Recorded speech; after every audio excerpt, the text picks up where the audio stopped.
তন্ত্রবিদ্যা, অঘরী তন্ত্রবিদ্যা মানে যে বিভিন্ন ভূতনাথ মন্দির, তারাপীঠ মন্দির, কামাখ্যা ভূতনাথ মন্দির, এইসব মন্দির থেকে বিভিন্ন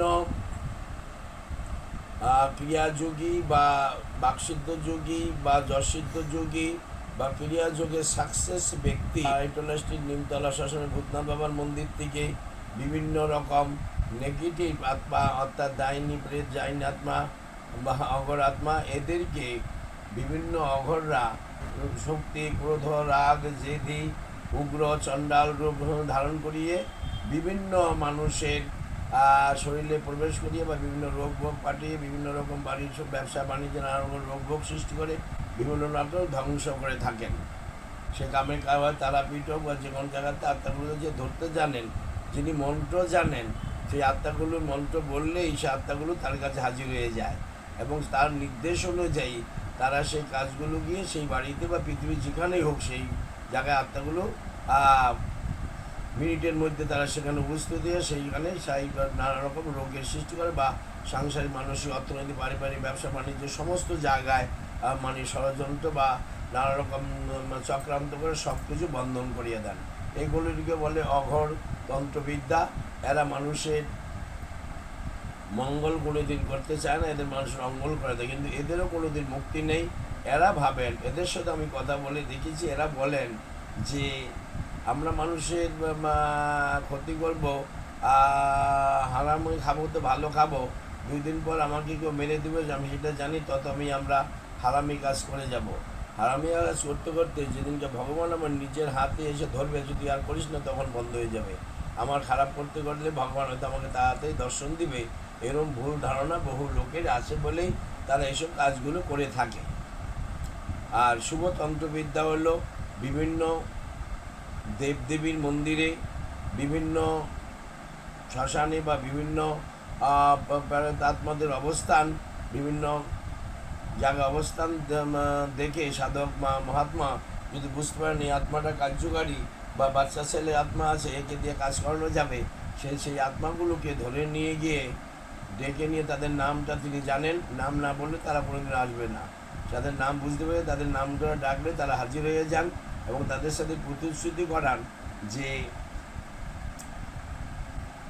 আমাদেরকে দিয়ে আমি তোমাদের সব কাজই করে দেবো, কিন্তু 3 বছর পরে আমাকে মুক্ত করে দিতে হবে, আমি যেই মন্দিরে থাকতে চাবো সেই মন্দিরে দিয়ে আসতে হবে।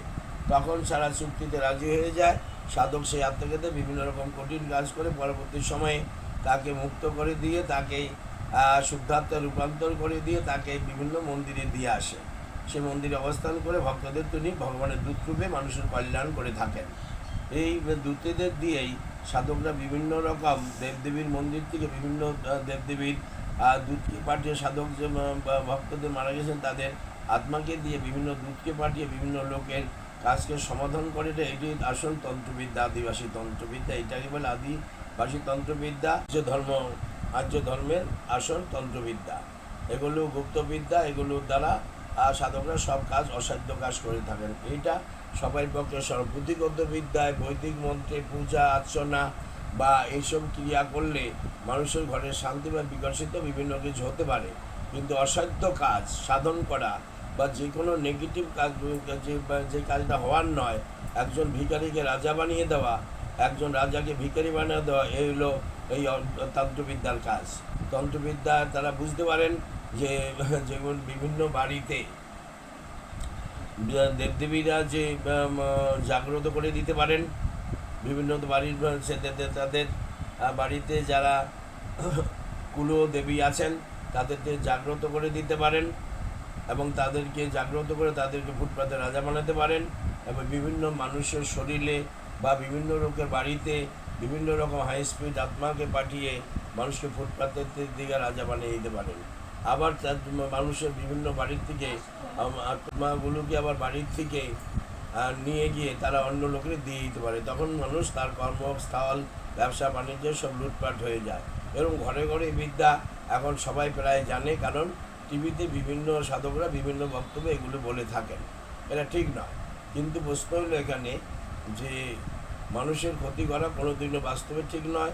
মানুষের মঙ্গল যারা করে তারাই ভগবানের শ্রেষ্ঠ জীব হয়, তারা পরের জন্য কারণ নিজেরা ভোগ করেন না। যারা সাধক হন নিজের ভোগ তারা করেন না, তারা বিভিন্ন লোকের উপর বড় লোক রাজাকে ভিখারি বানিয়ে দিয়ে তার থেকে পয়সা নিয়ে মানুষকে দান করেন, তিনি সাধক। তিনি নিজে কোনোদিন ভোগ করার জন্য কারোর থেকে কোনো দান গ্রহণ করেন না, তিনি সব মানুষকে দান করে থাকেন। তিনি কখনো খাট বিছানায় বা পালঙ্কে তিনি শোবেন না, তিনি সবসময় মাটিতে বিছানা করে শোবেন এবং তিনি সবাই নিষ্ঠাচারী থাকবেন, পবিত্রতা থাকবেন। তবে তার সুপ্রিম পাওয়ার আত্মা, তার মুখের কথা, তার মুখের বাণী যা বলবে তাই পৃথিবীতে ঘটবে। এবং যদি সেটা অঘরীবিদ্যা হয়, সে অঘরীবিদ্যাকে সাধক বাবা ধ্বংস করে দিতে পারেন। অঘরী আত্মা তখন তার মন্ত্রের দ্বারা সেই তারা সরে চলে যাবে। একজন বড় বড় অন্য হয় না, মানুষ মরে গিয়ে বিভিন্ন লোকের শরীরে বিরাজমান থাকেন। পূর্ব তাদের অসমাপ্ত কাজগুলো, তাদের ছেলে মেয়েদের থেকে তার অসমাপ্ত কাজগুলো করে দিয়ে কোটি কোটি টাকার মালিক করে তারা চলে যান। আবার কোনো লোক তাদের বাড়িতে স্বইচ্ছায় তার শরীরে বাস করে মানুষকে রাজা বানিয়ে দেন। আবার কিছু কিছু নেগেটিভ আত্মা মানুষকে বরবাদ করে দেন এবং সংসারে বিনষ্টিত করে দেন। কিছু কিছু মানুষের ভুল কর্মের জন্য পূর্বপুরুষরা ভুল করবে, আর তার ফল তার বংশের পরে পরে লোকেরা ভোগ করে যাবে। এটাই পৃথিবীর নিয়ম। যে অন্যায় করে সে কোনো সাজা পায় না, যারা অন্যায় যিনি করেছেন তার বংশধররা পরপর বংশের লোকেরা তার সাজা ভোগ করে যেতে হয়। এটাই ধর্মের, আমরা যা কিছু ধর্মের মাধ্যমে দেখে আসছি, এটাই তন্ত্রের বিভিন্ন রকম খেলা। এই সাধকরা মানুষের কল্যাণের জন্য নিজের জীবনকে পাল্ট করে দেন এবং তাদের কল্যাণ করার জন্য বিভিন্ন হাই স্পিড আত্মাকে বিভিন্ন লোকের বাড়িতে পাঠিয়ে তাকে রাজা বানিয়ে দেন, বিভিন্ন লোকের শরীরে বসিয়ে দেন, বিভিন্ন লোকের জীবনে প্রতিষ্ঠা লাভের জন্য করে দেন, বিভিন্ন লোকের বাড়ির সমস্ত অশুভ নেগেটিভিটি আত্মাগুলো পজিটিভ আত্মা পাঠিয়ে দূর করে দেন। বাস্তু দেবতা ব্রহ্মদত্তী বাবা, বাস্তু দেবতা অর্ধনাথ ব্রহ্মদত্ত, বাস্তু দেবতা সুপুরুষ, বাস্তু দেবতা নাগনাগিনী, বাস্তু দেবতা কুপুরুষ মানুষের যে কোনো মানুষের শয়তানকে জব্দ করে দেন এবং ব্রহ্মদত্তী বা মানুষের ফুটপাতে রাজা বানিয়ে দেন। এবং ব্রহ্মদত্তী অর্ধনারীশ ব্রহ্মদেবাসী মানুষের ফুটপাতে রাজা বানিয়ে দেন। সুপুরুষ মানুষের চাকরি বাকরি কর্মদক্ষতা সাফল্য প্রাপ্তি প্রদান করেন এবং নাগনাগিনীগণের বাস্তুর সমস্ত দেবদেবীকে জাগ্রত রেখে তার জীবনে শান্তি ও সমৃদ্ধি ফিরিয়ে আনেন, ধনধান্যে সমৃদ্ধ করেন। নাগনাগিনী এরা বাস্তু দেবতা এবং এদের থেকে আশীর্বাদ করতে গেলে মানুষ যতই কিছু করুক না কেন, ভগবানের পূজা করলে ভগবান সব কিছু মানুষকে দিবে, এতে কোনো দোষ নেই। মানুষ বলতে পারে না তাই ভগবান মানুষের কাছে পায় না। ভগবানকে বলতে গেলে প্রথম রাউন্ড বলার কায়দা হলো এইটা, যে নিজের নাম গন্তব্য, যে কোনো মন্দিরে যাও, নিজের বাড়িতে যে কোনো কাজে বেরো, নিজের নাম গোত্র বলতে হবে এবং বলতে হবে প্রভু আমি কাজ আমার হবে, তোমার কীভাবে ভিক্ষা চাই, বাস আর কিছু কথা নাই। 3 বার কান ধরে বসলে তুমি যে কোনো যুদ্ধে চলে যাও, তোমার জয় হবেই। এই হলো মানুষের ঠাকুর কিছু বলার প্রথম কায়দা এইটা। অন্য কিছু বললে সে কাজ হবে না। সময়ে সমস্ত কিছু আরও বলে দেবে।